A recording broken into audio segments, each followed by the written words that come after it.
Hey guys, tonight we're unlocking the doors to one of history's most disturbing institutions. Places where screams echoed through stone corridors, and the line between treatment and torture blurred into darkness. We're talking about Victorian asylums, and specifically what happened in those buildings when the sun went down and the night staff took over. This isn't sensationalized horror. This is documented reality from an era when mental illness was poorly understood, and the methods used to manage it were often barbaric. So before we step through those heavy iron doors into the wards and cells where thousands suffered in darkness, take a moment to like the video and subscribe, but only if you genuinely enjoy what we do here. And let me know in the comments where you're tuning in from and what time it is for you. It's always fascinating to see who's joining us from around the world, especially those of you settling in for the night. Now, dim the lights, maybe turn on a fan for that soft background hum, and let's ease into tonight's journey into the Victorian Asylum after dark.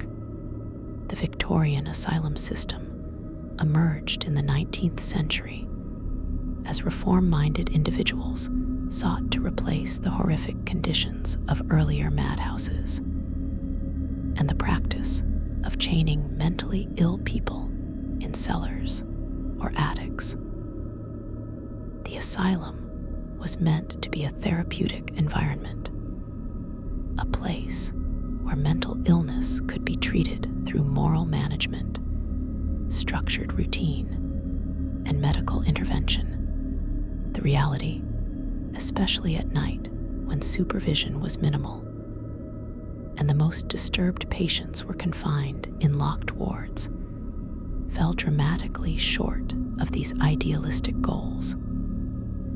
What happened in Victorian asylums after darkness fell reveals the gap between reformist intentions and brutal reality, between the public face of progressive treatment and the private suffering of thousands of patients locked away from society's view. The architecture of Victorian asylums was imposing and deliberately institutional. Massive brick or stone buildings, often designed in Gothic Revival style with towers, turrets, and long corridors. They looked more like prisons or fortresses than hospitals. This wasn't accidental. The buildings were meant to be secure, to contain patients who might be violent or who might try to escape. The main blocks would house administrative offices and the more privileged patients, while separate buildings or wings contained the violent wards, the epileptic wards, the imbecile wards as they were called, each category of patient segregated from the others.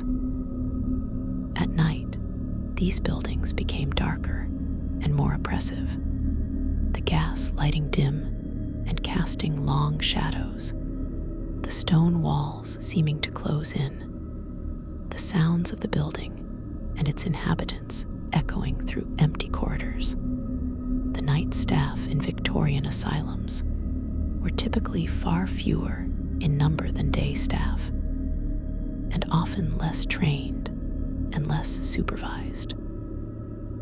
While the superintendent and senior medical staff would be present during the day, maintaining order and observing treatment protocols. At night, the asylum was run by night attendants who had enormous power over patients with minimal oversight. These attendants were often poorly paid working-class men and women, sometimes former patients themselves or people who couldn't find other employment. Some were compassionate individuals trying to help, but others were cruel, sadistic, or simply indifferent to patient suffering. The lack of supervision at night meant that abuses could occur without witnesses, and patients' complaints about night attendants were often dismissed as the ravings of mad people. The daily routine in Victorian asylums was highly structured, with patients waking at specific times, eating meals together, performing work tasks or crafts, and retiring to bed early. But this structured routine often broke down at night, especially in the wards housing the most disturbed patients. Once patients were locked in their rooms or dormitories for the night, usually around 7 or 8 p.m., they were essentially at the mercy of the night staff until morning. The long hours of darkness, from early evening until 6 or 7 a.m., were filled with sounds that revealed the reality of asylum life: screaming, crying, the sound of restraints being applied, patients banging on doors, the shuffling footsteps of attendants making rounds, sometimes the sounds of violence. The restraints used in Victorian asylums were numerous and varied, and many were applied primarily at night when patients were confined to their rooms.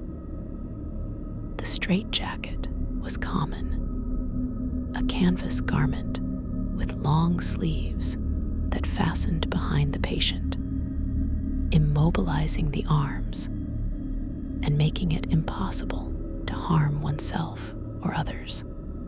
Patients would be placed in straitjackets and left that way for hours or all night, unable to move their arms, unable to scratch an itch or adjust their position, the canvas growing tighter and more uncomfortable as they struggled.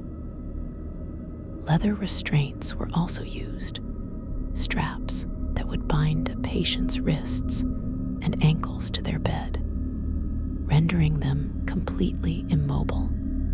Some asylums used what were called muffs, padded leather mittens that prevented patients from using their hands while still allowing arm movement, or strong clothing, specially reinforced garments that couldn't be torn. The isolation cells, or strong rooms, were perhaps the most feared aspect of nighttime asylum life. These were small, bare rooms with padding on the walls, no furniture except perhaps a mattress on the floor, and a heavy door with a small observation window.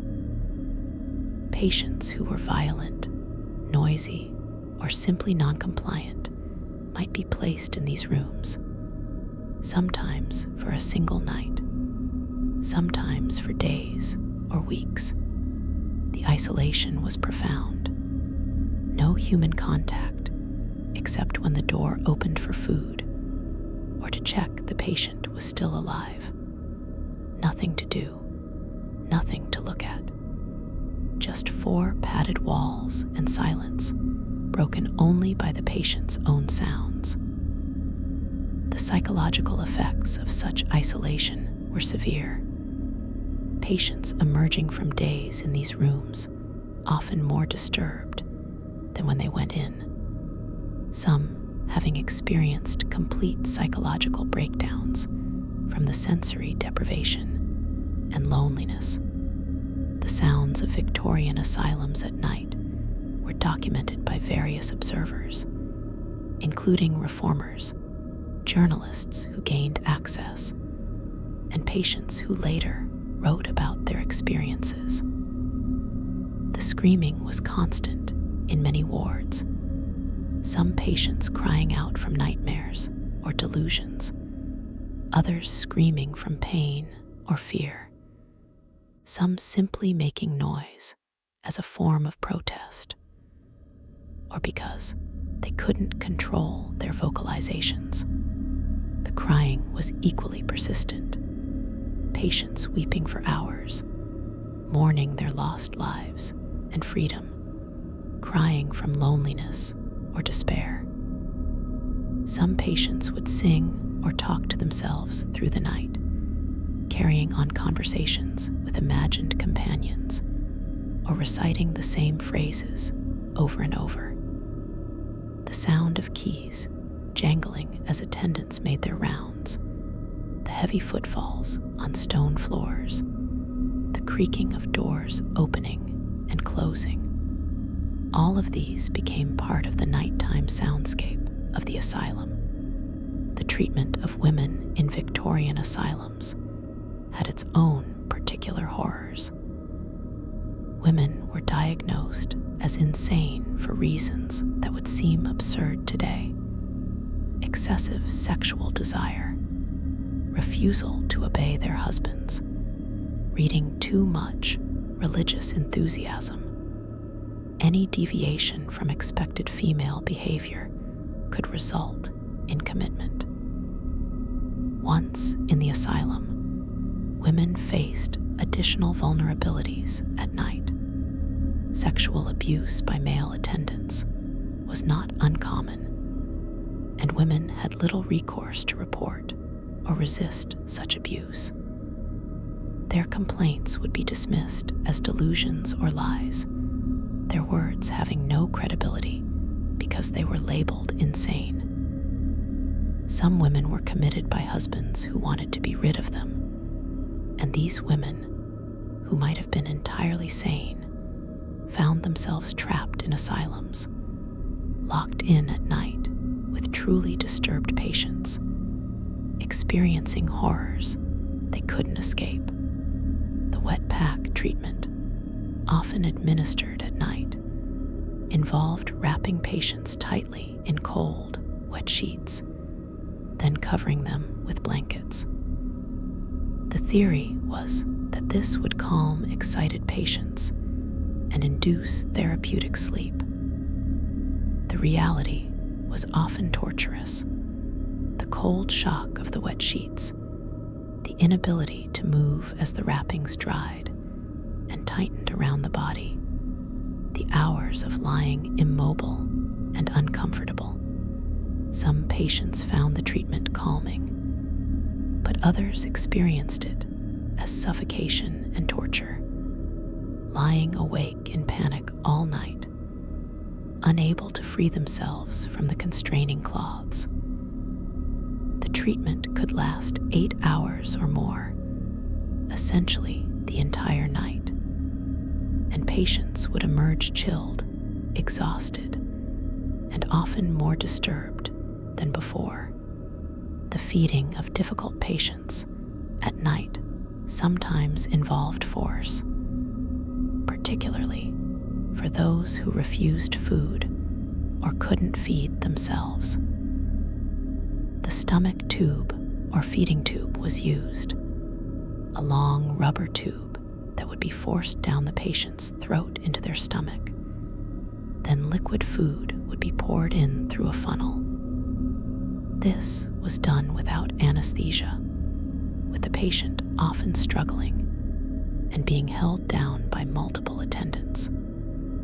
The gagging, choking sensation, the pain of the tube scraping down the throat, the fear and helplessness made this procedure traumatic.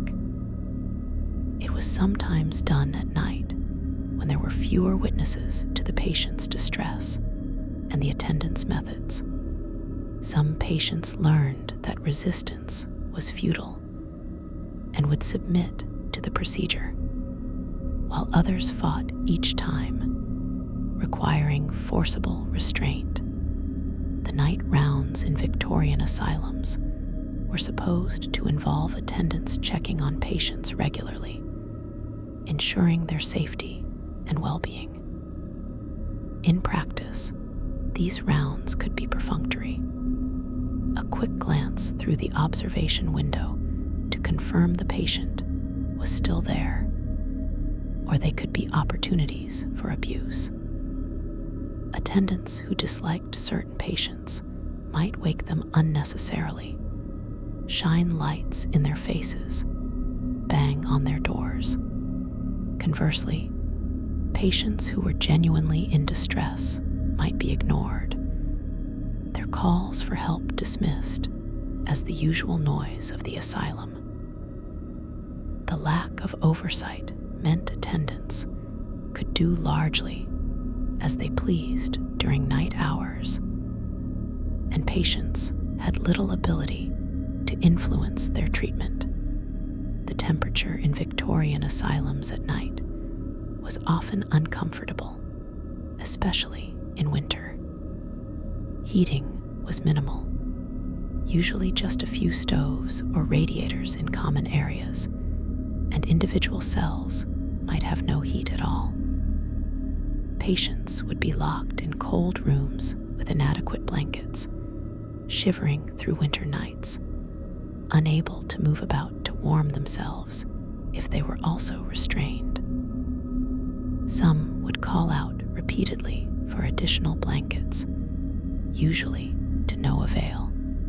The cold added to the misery of nighttime confinement, made existing medical conditions worse, and contributed to the high death rate in Victorian asylums. Conversely, in summer, the rooms could become stifling hot, with no ventilation once the doors were locked, patients lying in sweat-soaked bedding with no relief. The use of sedatives and drugs to manage patients at night was common, but often excessive. Chloral hydrate, bromides, opium-based preparations, these were administered to quiet, disturbed patients and ensure they slept through the night. The doses were sometimes dangerously high, more about making the night attendants' jobs easier than about therapeutic benefit to the patients. Some patients would be so heavily sedated they could barely wake even when necessary, lying in a stupor, sometimes aspirating on their own vomit, occasionally dying from overdoses. Other patients would build tolerance to the medications, requiring higher and higher doses to achieve the same effect, leading to addiction and eventual loss of effectiveness. The documentation of what happened at night in Victorian asylums is incomplete, precisely because the darkness and lack of supervision allowed things to occur that weren't recorded in official logs. But we know from various sources, reform investigations, patient memoirs, occasional scandals that came to light, newspaper exposés, that the nighttime reality was often brutal.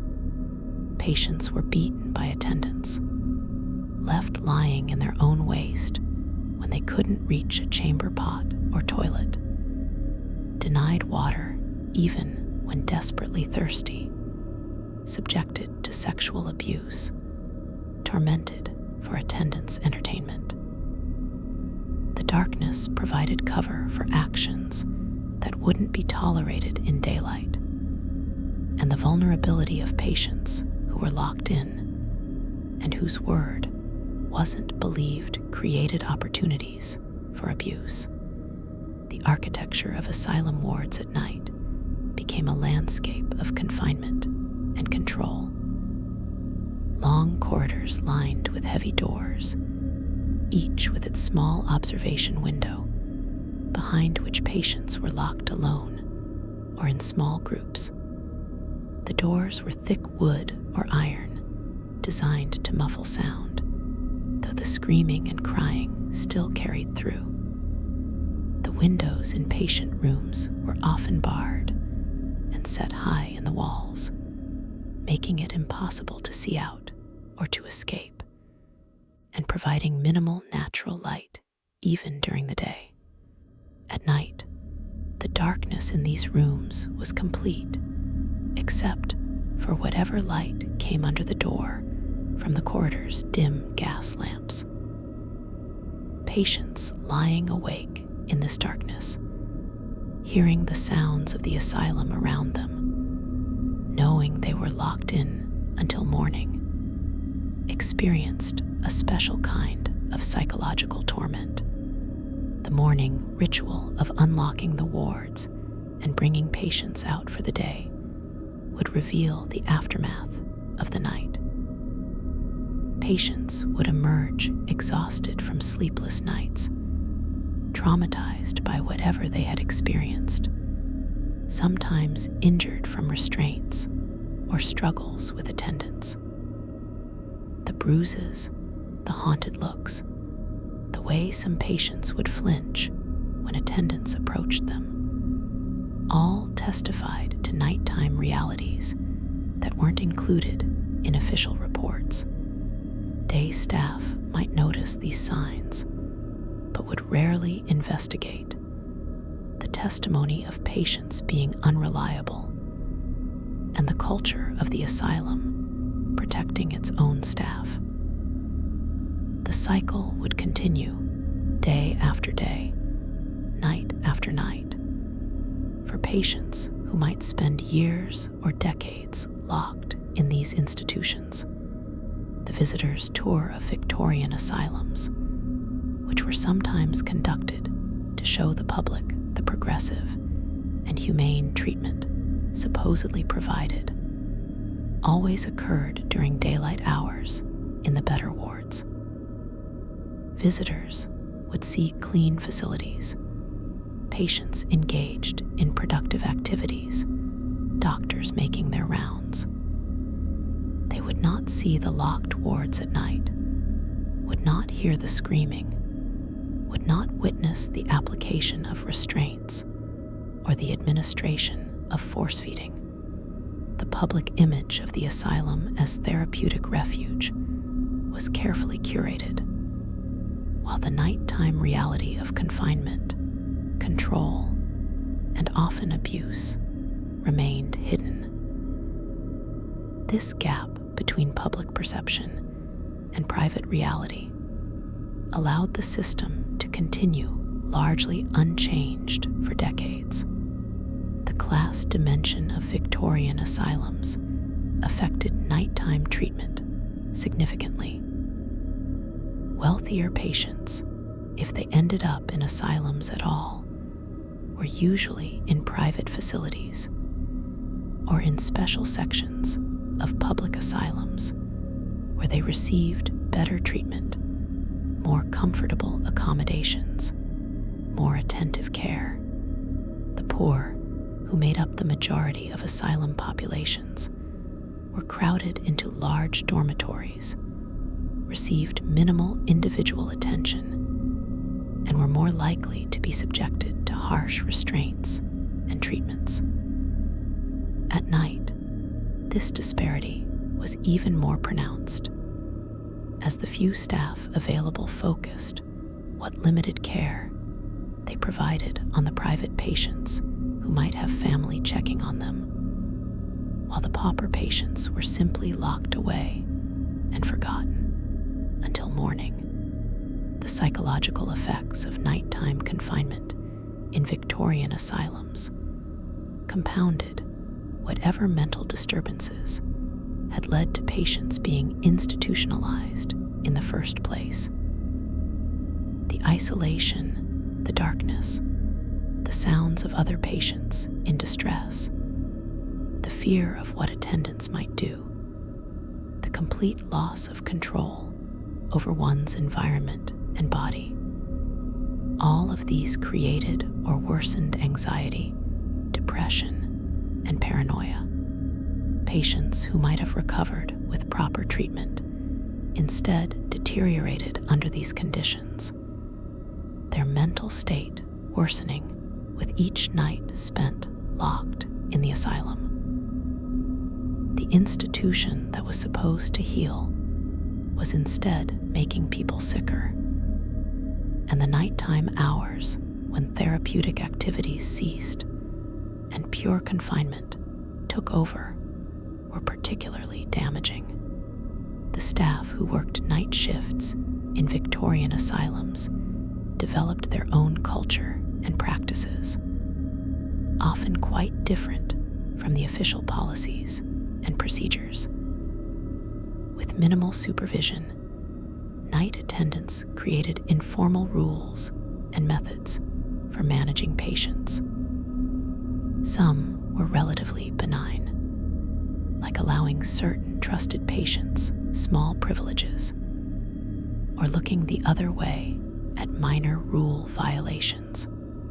Others were harmful, using intimidation and violence to maintain control, creating hierarchies among patients where some were given authority over others in exchange for cooperation. The night shift became its own world with its own norms, and patients learned to navigate this world as best they could, understanding which attendants to avoid, which might show mercy, which were actively dangerous. The medical rounds at night, when doctors would occasionally check on patients during evening or night hours, were often rushed and superficial. A doctor might walk through a ward, glancing into rooms through observation windows, asking attendants if there were any problems, but rarely speaking directly to patients or conducting thorough examinations. The presence of a doctor didn't necessarily mean patients received better treatment, as doctors often relied entirely on attendants' reports and didn't investigate patients' complaints. Some doctors were complicit in the harsh treatment, believing that firm control and discipline were necessary for managing mental illness. Others were simply overwhelmed by the number of patients under their care and the limited time available, doing what they could within an impossible system. The phenomenon of asylum-made lunatics was recognized even by some Victorian reformers. Patients who entered the asylum with relatively minor mental disturbances, or who weren't actually mentally ill at all, and who became genuinely insane from the experience of institutionalization. The nighttime hours contributed significantly to this phenomenon. The sensory deprivation, the loss of normal sleep patterns, the constant stress and fear, the lack of meaningful human contact, all of these could break down a person's mental stability. Someone committed for melancholia or nervous exhaustion might emerge after months or years as genuinely psychotic, their mind shattered by the experience of asylum treatment. The institution created the very madness it claimed to cure. The use of mechanical restraints at night was justified by asylum staff as necessary for patient safety and for the safety of others. Without enough staff to directly supervise all patients, restraints ensured that violent or suicidal patients couldn't harm themselves or others during night hours. But the application of restraints was often arbitrary and punitive rather than therapeutic. Patients who had angered attendants, who had complained about their treatment, who had broken asylum rules, might find themselves restrained for the night as punishment. The restraints themselves could cause injury, leather straps cutting into wrists and ankles, circulation being cut off, patients developing sores and infections from prolonged immobilization. Some patients spent months or even years in near constant restraint, their muscles atrophying, their joints becoming stiff, their bodies essentially crippled by the treatment meant to control them. The night attendants in Victorian asylums came from various backgrounds, and their motivations for taking such difficult work varied.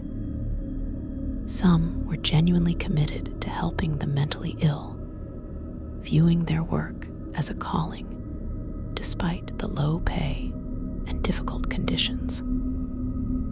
Others were simply desperate for employment, taking asylum work because nothing better was available. Some were attracted to the position precisely because it offered power over vulnerable people, the opportunity to dominate and control without consequence. The asylum system did little to screen out those with sadistic tendencies, and in fact, the nature of the work, requiring force and firmness with resistant patients, might actually appeal to such individuals. At night, when these attendants had maximum power and minimum oversight, their character determined what patients experienced. The distinction between punishment and treatment in Victorian asylums was often non-existent, especially at night. Isolation in a cold cell might be called treatment for excitement or agitation, but the patient experienced it as punishment. Force feeding might be medically necessary for a patient refusing food, but the brutal method of administration made it feel like torture. Restraints might prevent self-harm, but applied punitively and left on for excessive periods, they became instruments of cruelty.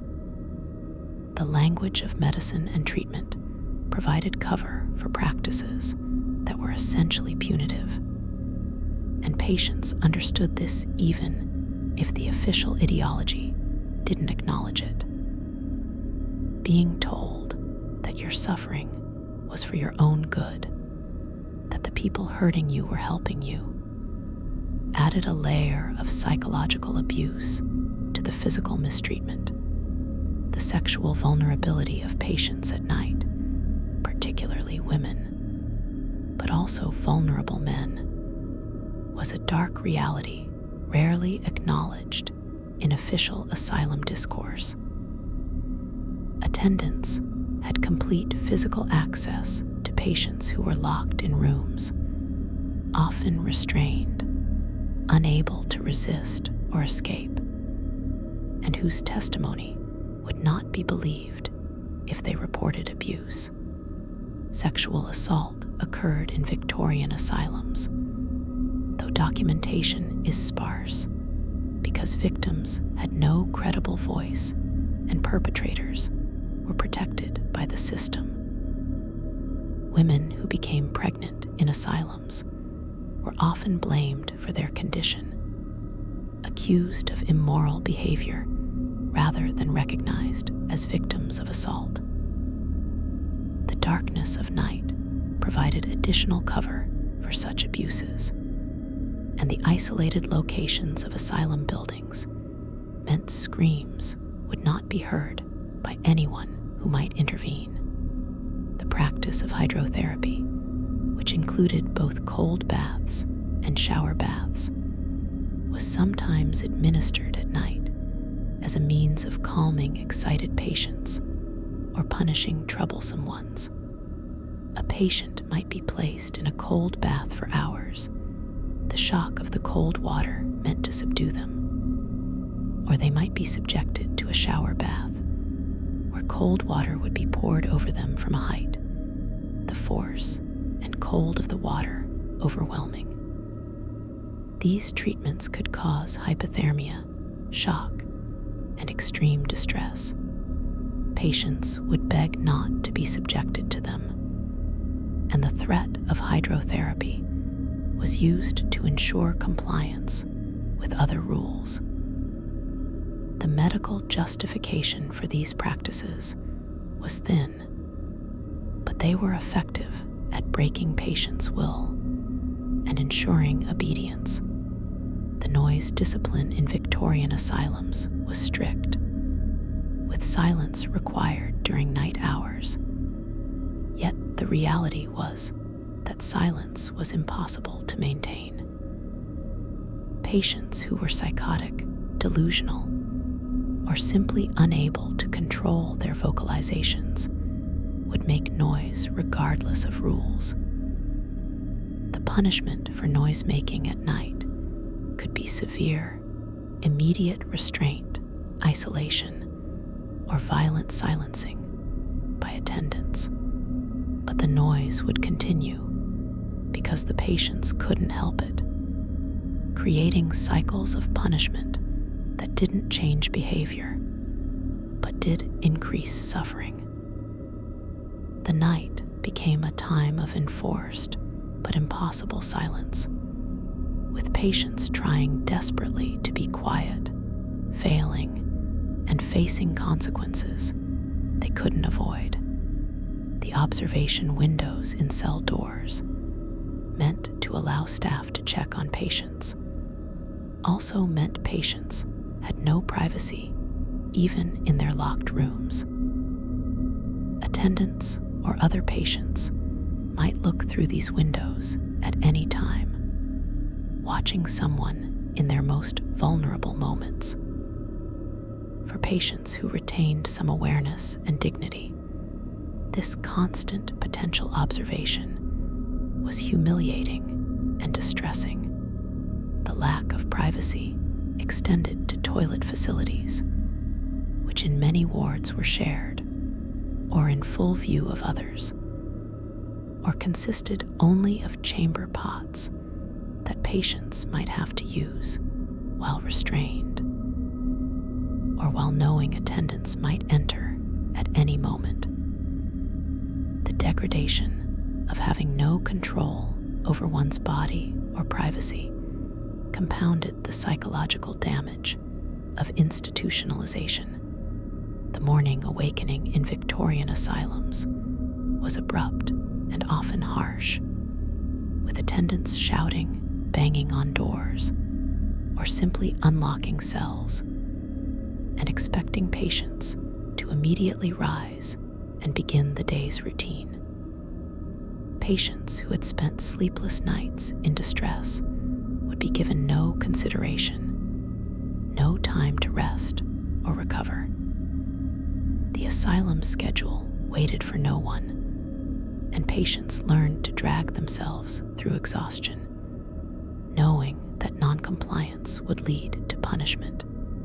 The chronic sleep deprivation that many asylum patients experienced due to the disturbed nights and forced early wakings had cumulative effects on physical and mental health, contributing to the deterioration that institutionalization caused.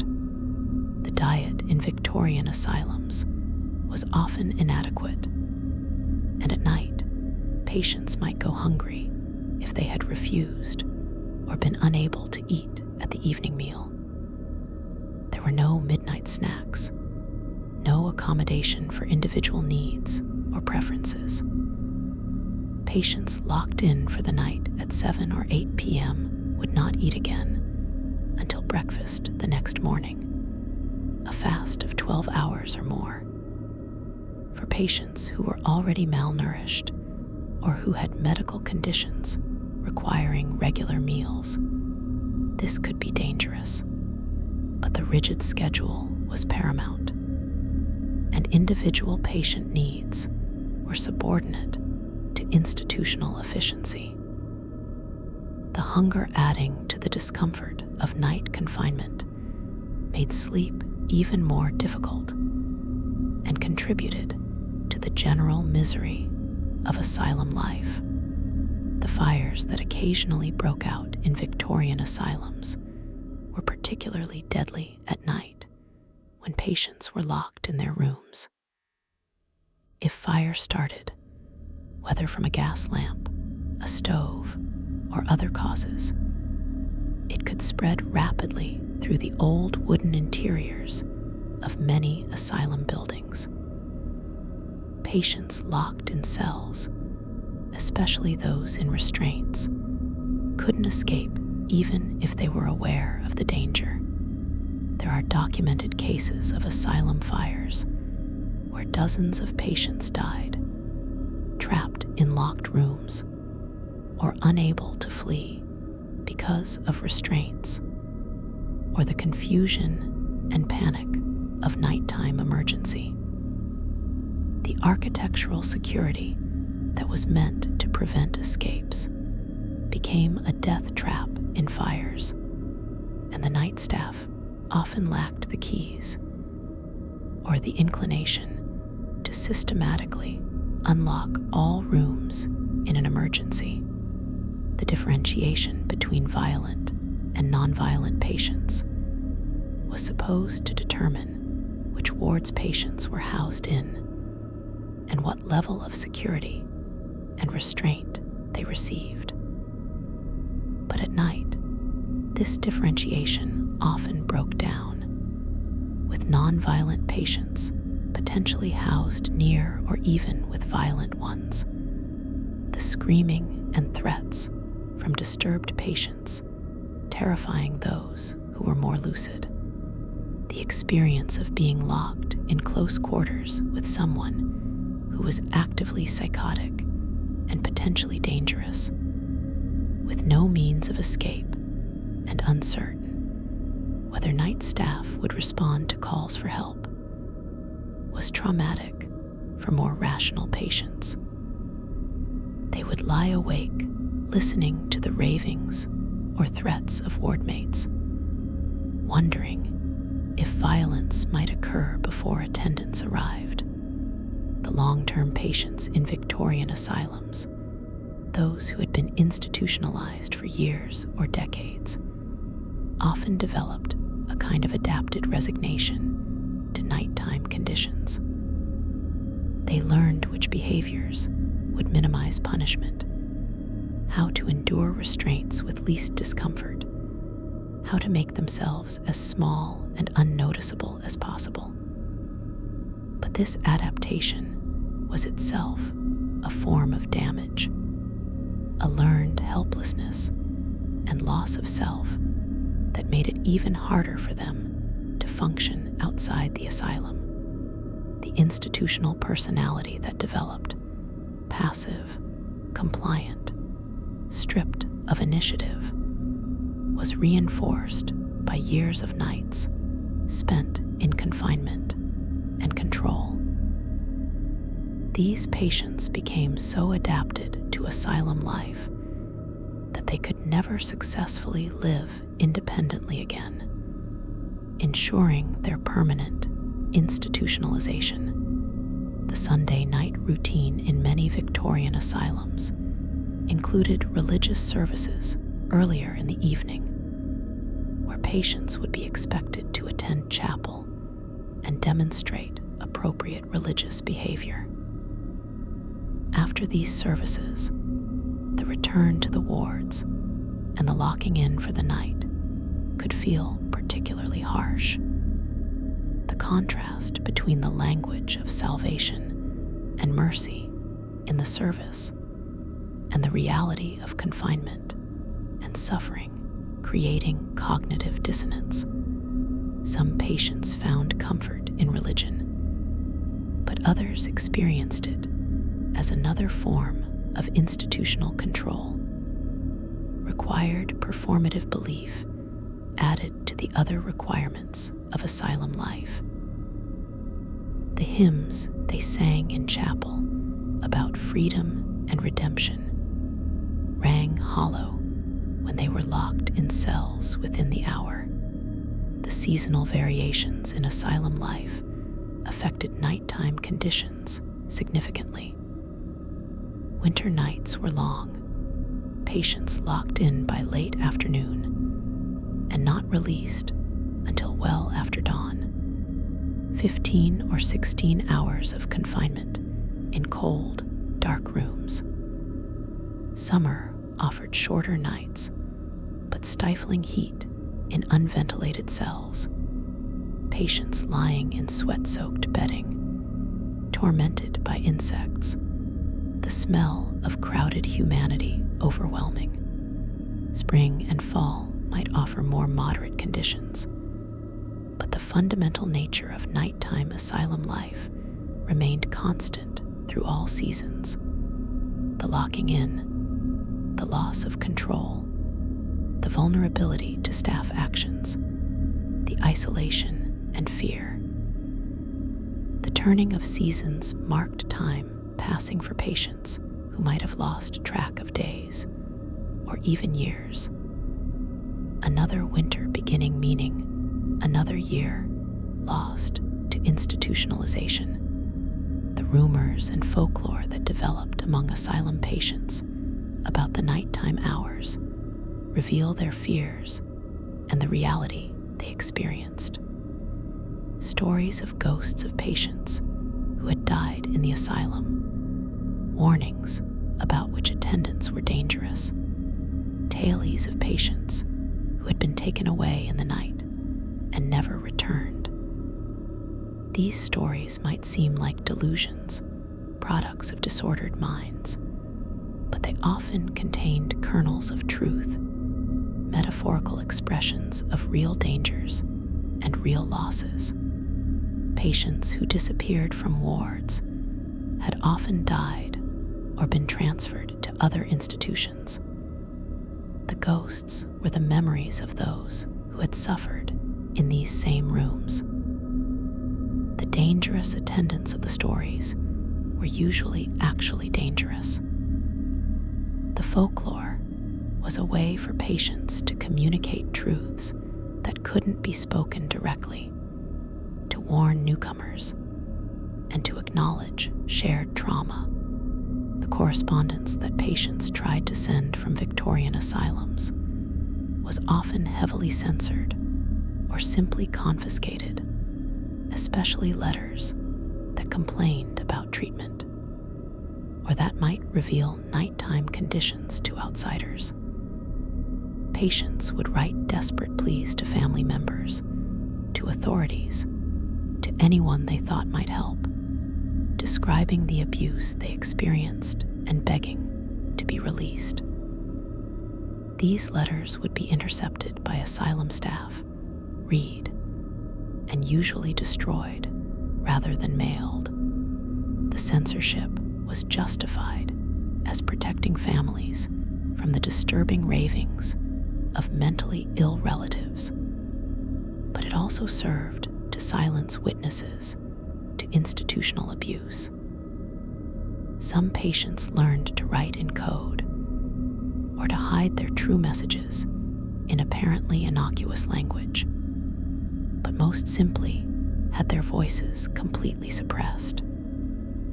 The nighttime reality of the asylum remained hidden because those who experienced it were prevented from telling anyone outside. The death rate in Victorian asylums was significantly higher than in the general population, even accounting for the age and physical condition of patients.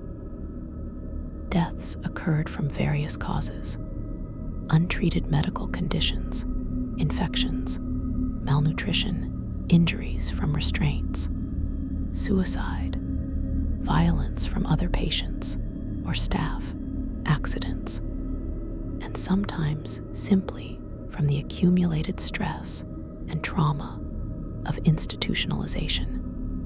Many deaths occurred at night when medical supervision was minimal.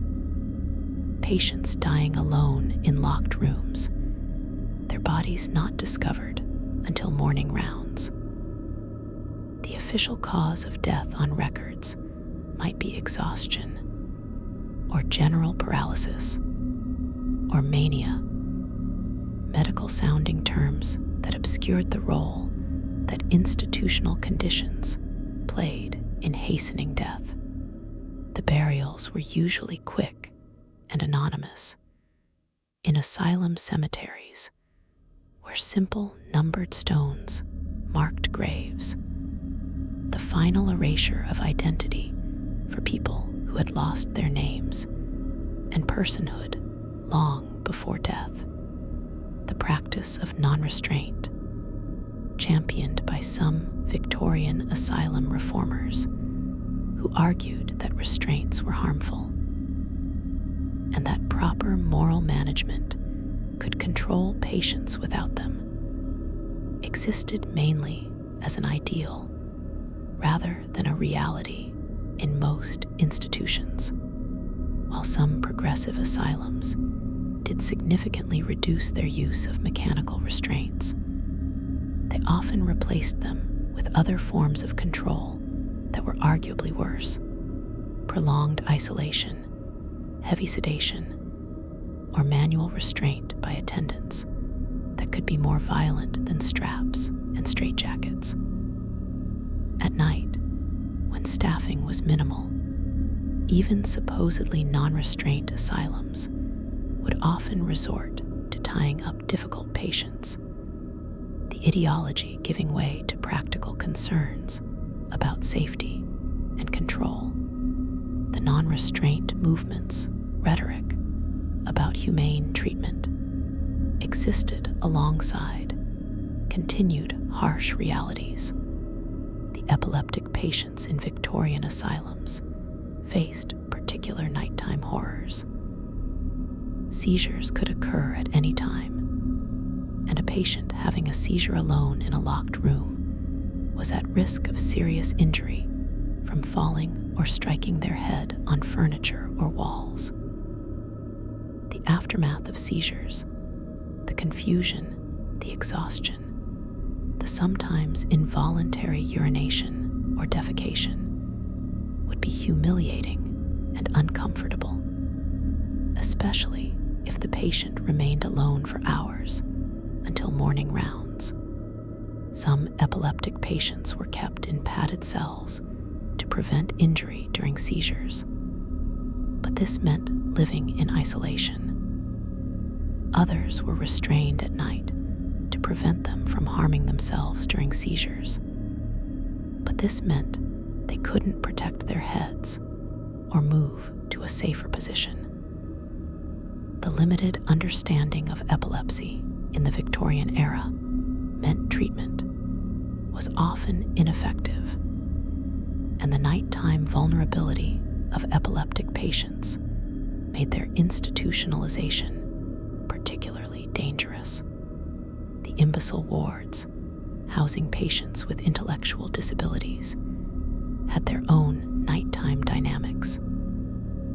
These patients were often more vulnerable than others, less able to understand or communicate what was happening to them, easier targets for abuse by staff or other patients. At night, locked in dormitories or cells, they might be terrified by the darkness and the sounds around them, unable to make sense of their environment or their situation. The care they received was often minimal, basic physical maintenance, with little attention to their emotional or psychological needs.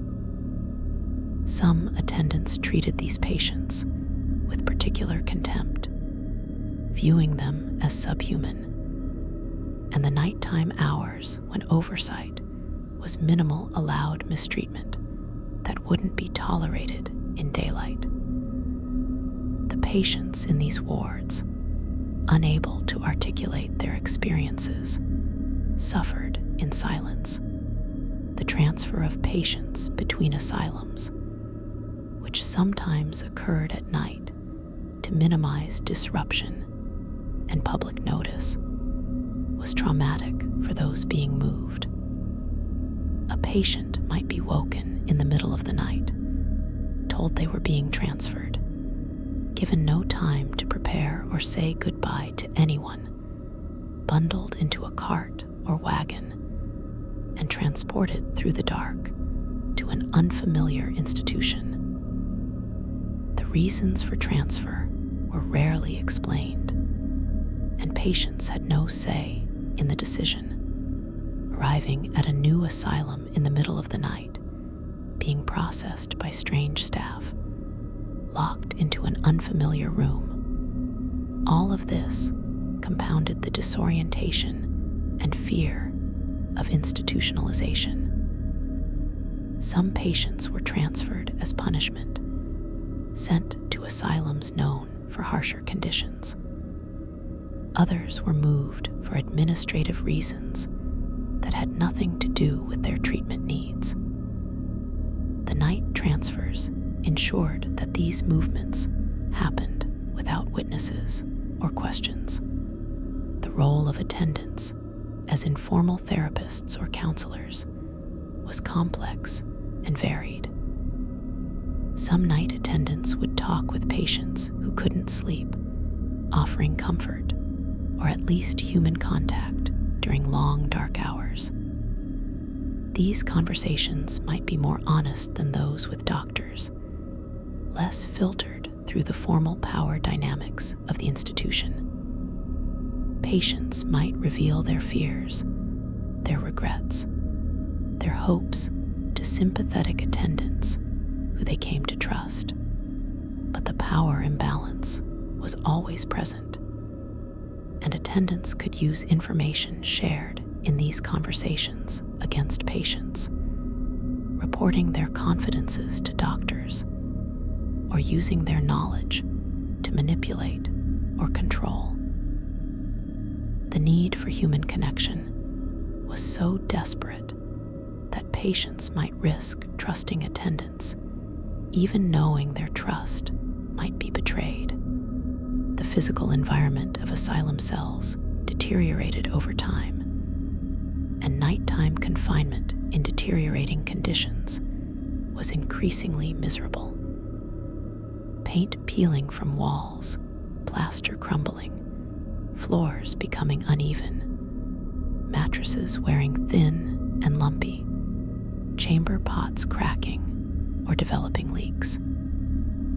The institutions were chronically underfunded, and maintenance was often neglected, especially in the cells housing pauper patients.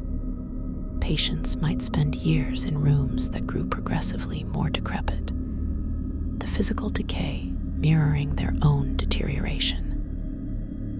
At night, lying on a thin, worn mattress on a broken bed frame, looking at walls whose paint had long since peeled away, the neglect was inescapable. The message was clear. Patients weren't worth maintaining proper conditions, for their comfort and dignity didn't matter. The use of alcohol by asylum staff, including night attendants, was common despite being officially prohibited. Attendants would drink to cope with the stress of their work, to numb themselves to the suffering they witnessed and sometimes inflicted. Drunk attendants were unpredictable and dangerous, more likely to be violent with patients, more likely to neglect their duties.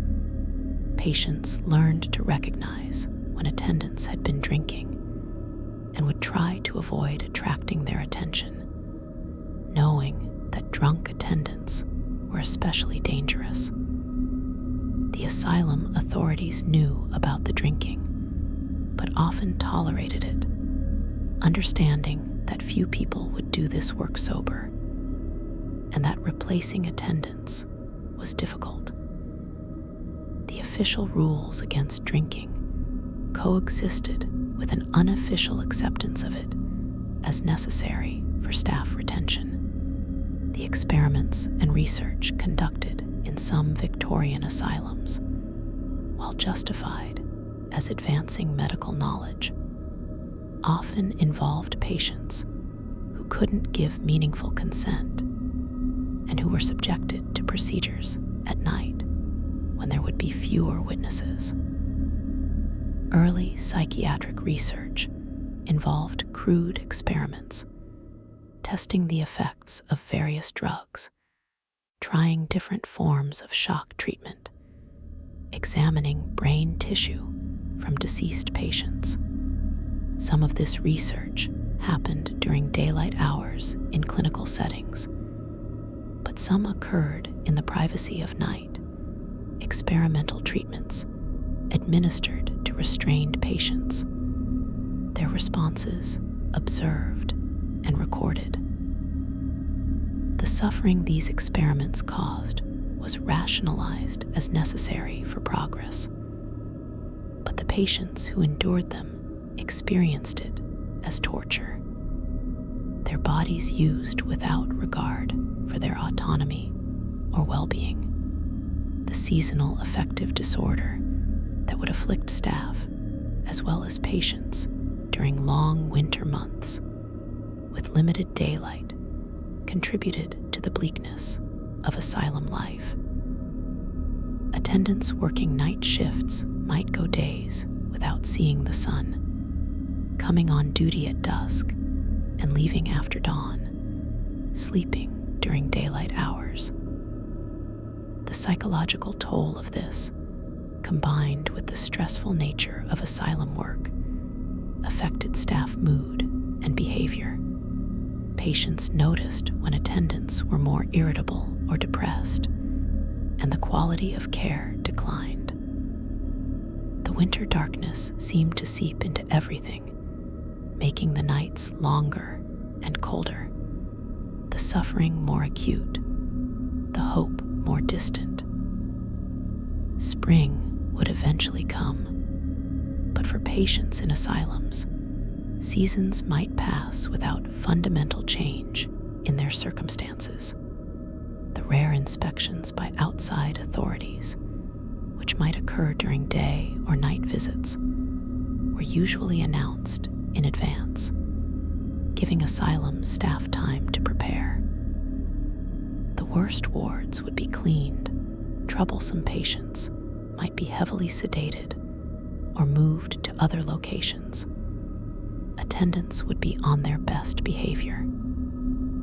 Inspectors would see a curated version of asylum life, carefully managed to show the institution in the best possible light. The nighttime realities, the routine use of restraints, the harsh treatment, the neglect, would be temporarily hidden. Patients who tried to speak to inspectors about their treatment might be dismissed as delusional or would face retaliation after the inspectors left. The inspection system, meant to ensure proper treatment, was largely ineffective at revealing or preventing abuse. The identity erosion that occurred in Victorian asylums was accelerated by nighttime routines that stripped away individual dignity and autonomy.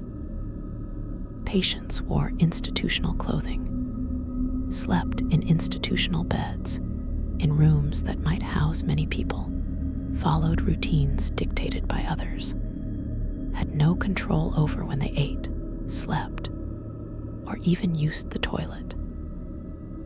At night, locked in, the loss of self-determination was complete. Over time, patients might forget who they had been before the asylum, their previous identity fading as they adapted to institutional life. The person who had been a mother, a clerk, a farmer, became simply patient number 347, or the woman in cell 23. The nighttime hours of isolation and powerlessness contributed to this dissolution of identity. Each night, another small death of the self. The sounds of the asylum at night that patients described in their memoirs or letters include specific auditory memories that haunted them long after release. The particular creak of cell door hinges, the jangle of attendants' keys, the shuffle of slippers on stone floors, the the crying of a particular patient whose voice they came to recognize, the distant sound of someone being restrained or punished. These sounds became triggers for trauma, heard in nightmares years later.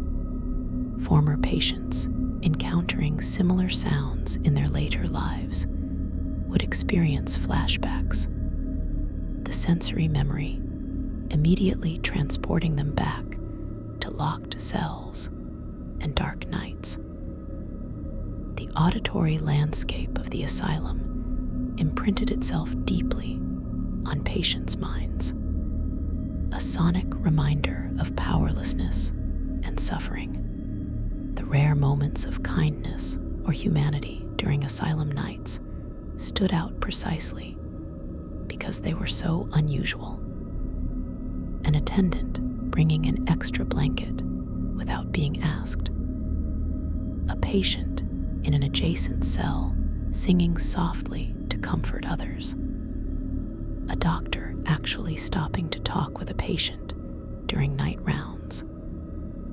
These small acts of compassion were treasured memories for patients, evidence that not all humanity had been stripped from the institution, but the fact that such basic kindness was remarkable rather than expected reveals how harsh the normal conditions were.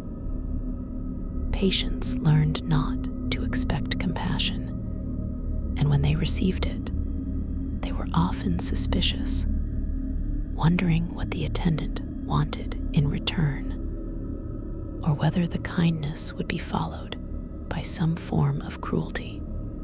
The damage to family relationships that occurred through long asylum stays was compounded by the difficulty families had in maintaining contact.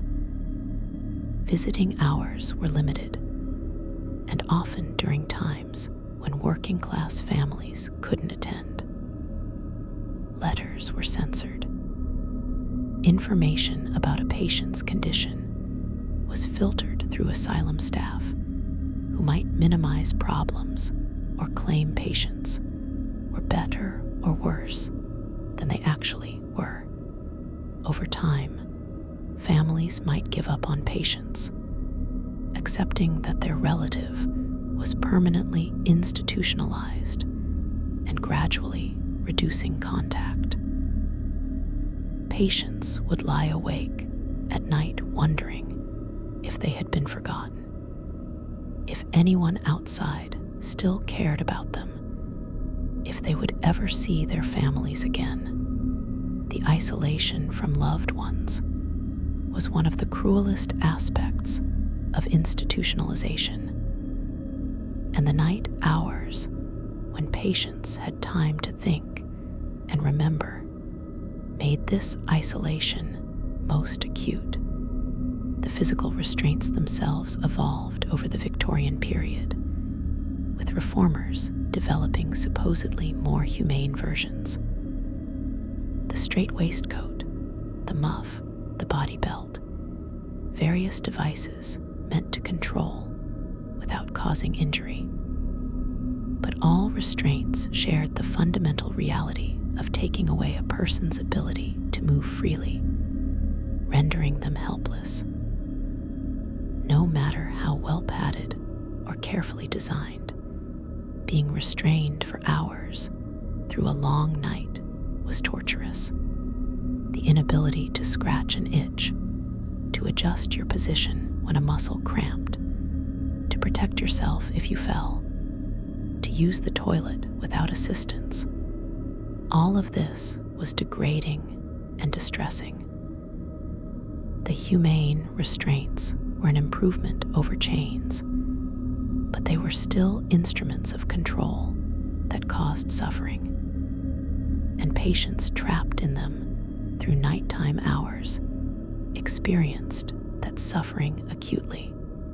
The institutional memory of asylums, passed down from long-term patients to newcomers, included warnings and survival strategies for navigating nighttime dangers. New patients would be told which attendants to avoid, how to position yourself to minimize discomfort in restraints, how to stay quiet even when distressed, which rules were enforced strictly and which could be bent. This informal knowledge was crucial for survival in the asylum system, and the fact that such strategies were necessary reveals how threatening the environment was. Patients had to become experts in managing their own oppression, learning to minimize harm in a system designed to control them. The nighttime hours when dangers were greatest were when this knowledge was most needed. The economic incentives that drove Victorian asylum management affected nighttime care significantly. Asylums were paid per patient by local authorities, creating incentive to keep patient numbers high and costs per patient low.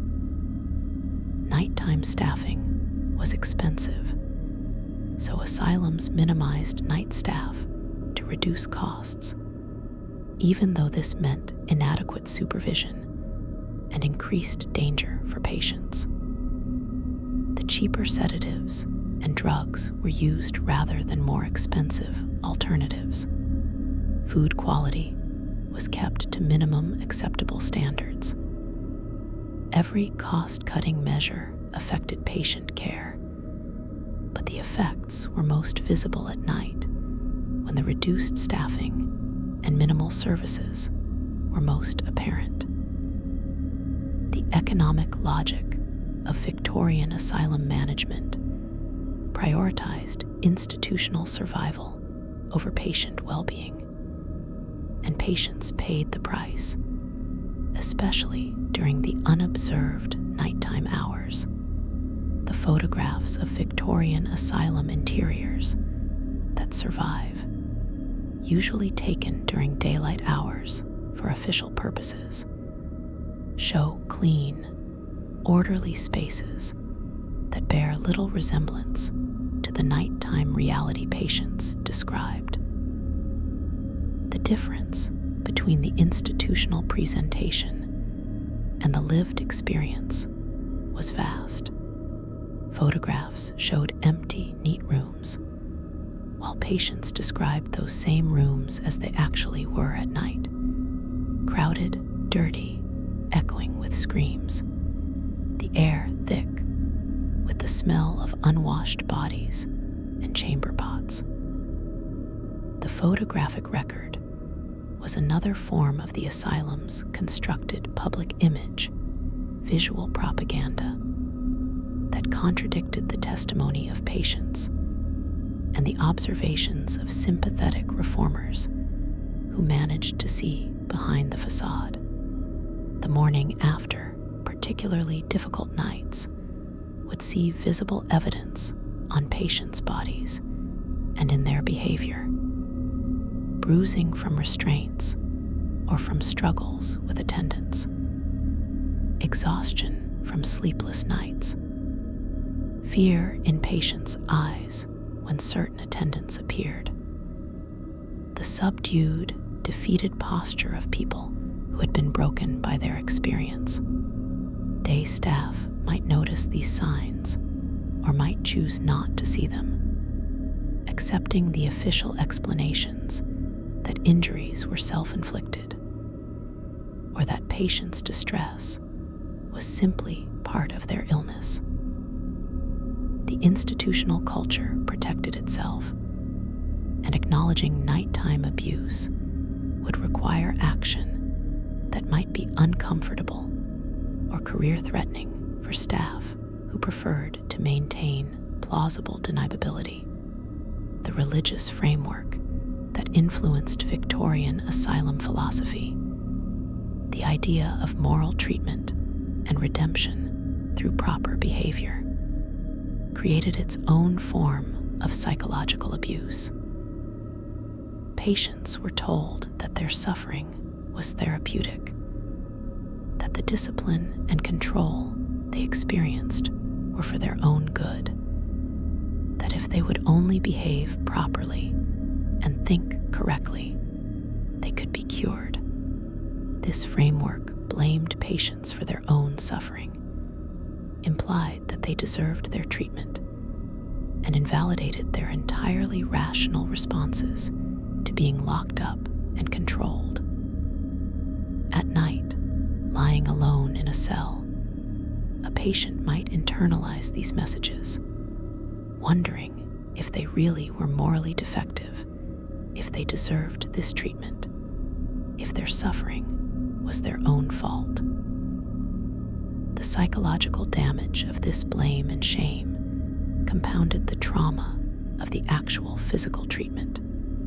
The occasional scandals that did emerge, when particularly egregious abuse was discovered and made public, resulted in reforms that were often superficial and short-lived. An investigation might occur.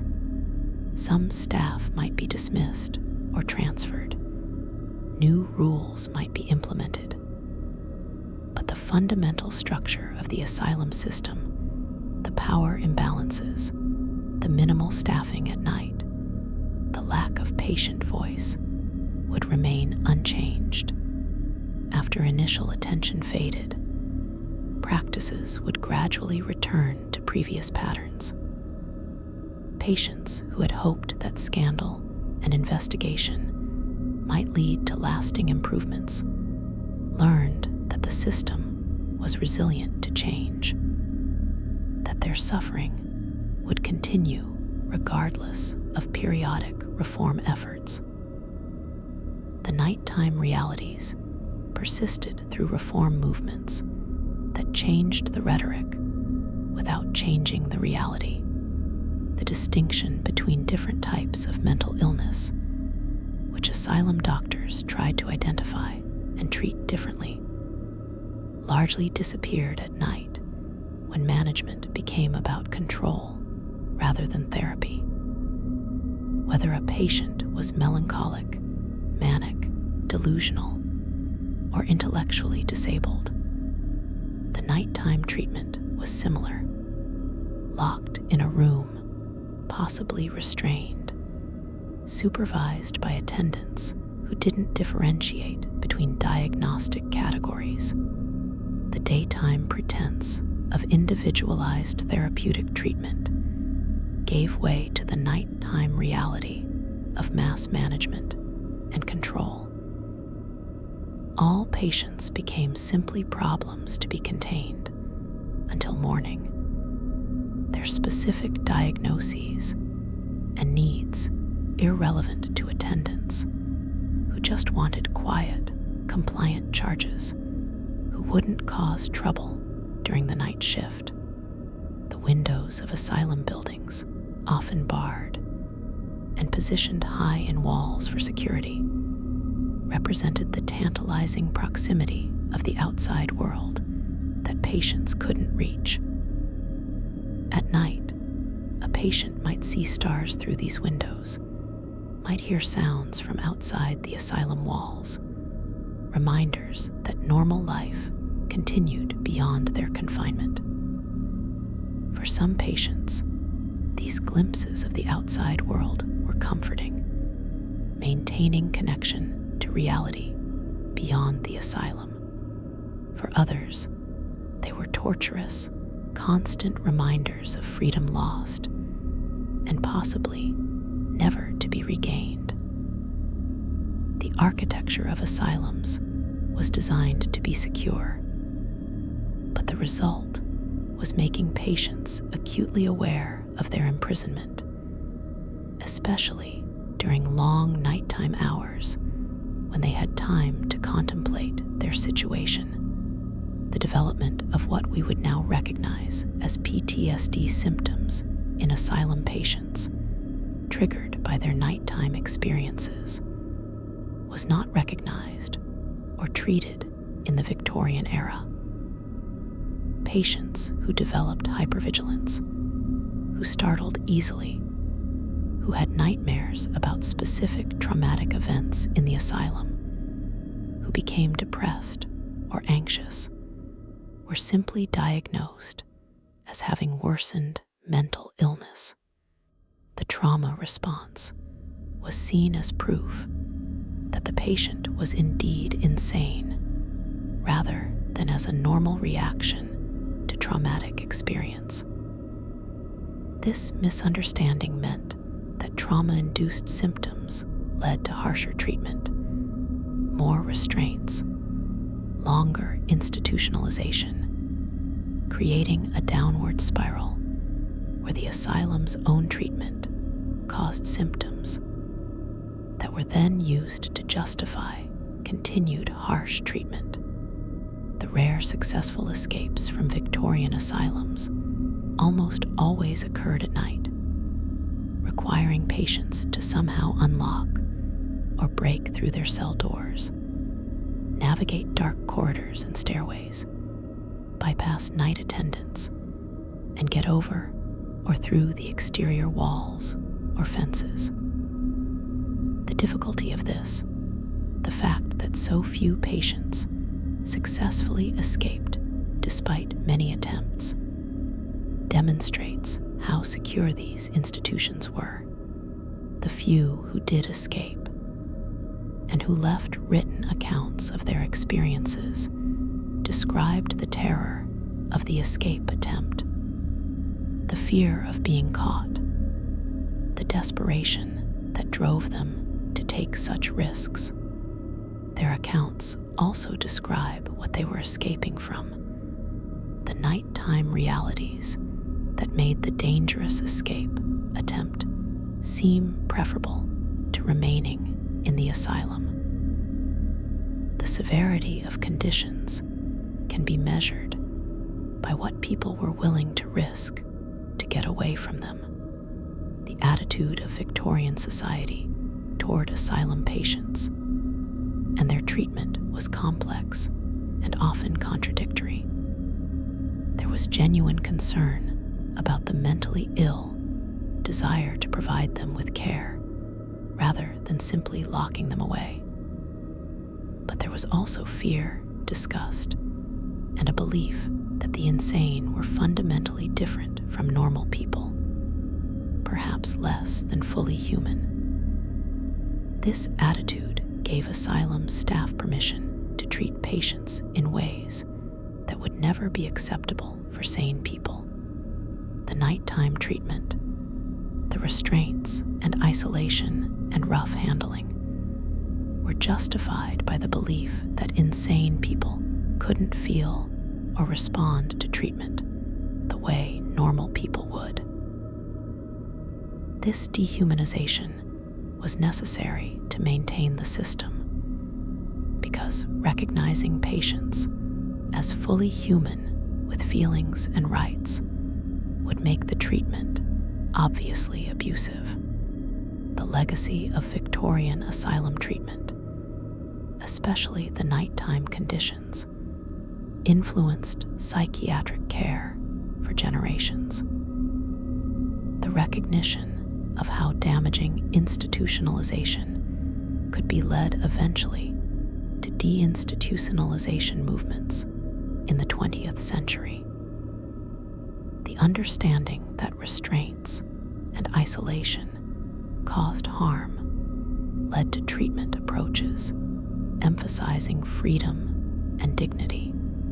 But the transition away from asylum-based care created its own problems, and some aspects of institutional treatment persist in modified forms.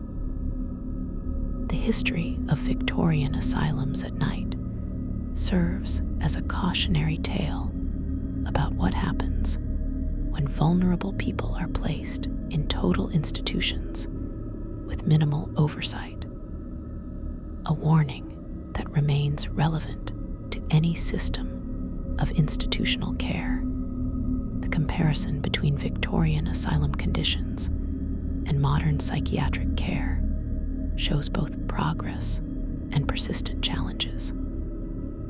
We no longer lock people in cells for the night or apply restraints routinely. Modern treatment emphasizes medication and therapy rather than confinement and control. But institutional power imbalances persist. Patients in psychiatric facilities still have limited rights and voice, still can be held against their will, and treated without full consent. The nighttime staffing in modern facilities is still minimal compared to day shifts, still creating times when oversight is reduced and patients are more vulnerable. The Victorian asylum represents an extreme on a spectrum of institutional care, but it's a spectrum that still exists, and understanding the past helps us recognize and resist harmful patterns in the present. The stories of individual patients who survived Victorian asylum treatment and later wrote about their experiences provide the most vivid testimony of nighttime conditions. These memoirs describe specific incidents: the night a particular attendant beat them, the hours spent in a wet pack, unable to move, the terror of hearing another patient being dragged away to isolation. They describe the small moments too: the kindness of one attendant who brought water, the solidarity of patients supporting each other, the strategies for maintaining sanity in insane circumstances. These individual voices, preserved in books and letters, give humanity to the statistics and official records, reminding us that every patient was a person with a story, with experiences that shaped them, with trauma that many carried for life. The question of whether Victorian asylum treatment helped anyone, whether the institutions achieved their stated purpose of curing mental illness, is complex. Some patients did improve and were discharged, though whether this was because of the treatment or despite it is unclear. Many patients never left, dying in the asylum after years or decades of institutionalization. Some patients were made worse by their treatment, their mental health deteriorating under institutional conditions. The nighttime hours of confinement and control were unlikely to be therapeutic for anyone, and may well have been harmful to many. The gap between the asylum's stated purpose as therapeutic institution and its actual function as warehouse for unwanted people is nowhere more evident than in the nighttime routines that prioritized control and cost efficiency over healing. The architecture of Victorian asylums that still stands today, many buildings converted to other uses or simply abandoned, carries the weight of what happened in them. Walking through these buildings, even now, you can sense the oppression of the spaces, the heavy doors and barred windows, the long corridors and small cells. Former asylum buildings are often said to be haunted, and while ghosts may not exist, the spaces are haunted by memory and history, by the suffering of thousands who passed through them. The stones themselves seem to hold the echoes of the screams and crying that filled these buildings at night, when the doors were locked and the lights were low, and patients faced the darkness alone. The reform movements that arose in response to asylum abuses, led by former patients and sympathetic observers, focused heavily on nighttime conditions, because that was where the worst abuses occurred. Reformers demanded better staffing at night, restrictions on restraint use, oversight of attendant behavior, patients' rights to complain without retaliation. These demands met resistance from asylum authorities, who argued that such reforms were impractical or unnecessary, that patients were unreliable witnesses to their own treatment, that the system worked well enough as it was. The struggle between reformers and institutional defenders played out over decades, with progress slow and uneven, some asylums improving significantly, while others continued harmful practices well into the 20th century. So tonight, as you drift towards sleep in the safety and comfort of your own bed, in a room you can leave anytime you choose, think about those who didn't have that freedom.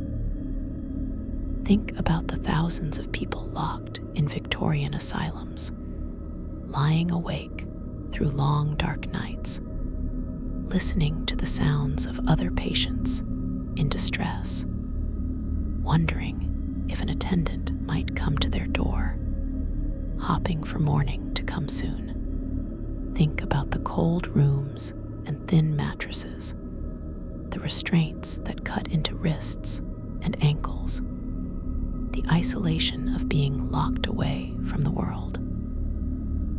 Think about how they endured night after night of this, how some survived years or decades of institutionalization, and how that experience shaped them forever.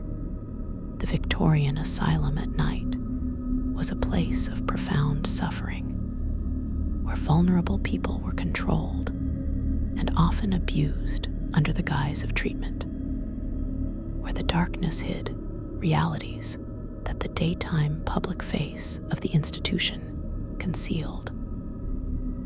Understanding this history helps us recognize the importance of oversight, of listening to those in vulnerable positions, of maintaining humanity and dignity in institutional care. The nighttime hours in Victorian asylums reveal what happens when vulnerable people are placed in closed institutions with minimal supervision and maximal power imbalances. Lessons that remain relevant to any form of institutional care today. Rest easy in your freedom tonight, but remember those who weren't free, whose nights were spent locked behind heavy doors in buildings designed to contain them, whose voices were silenced, and whose suffering was hidden in darkness. The Victorian asylum at night represents a dark chapter in the history of mental health treatment. But understanding that darkness helps us appreciate the light and helps us guard against allowing similar conditions to develop in our own time. Sweet dreams.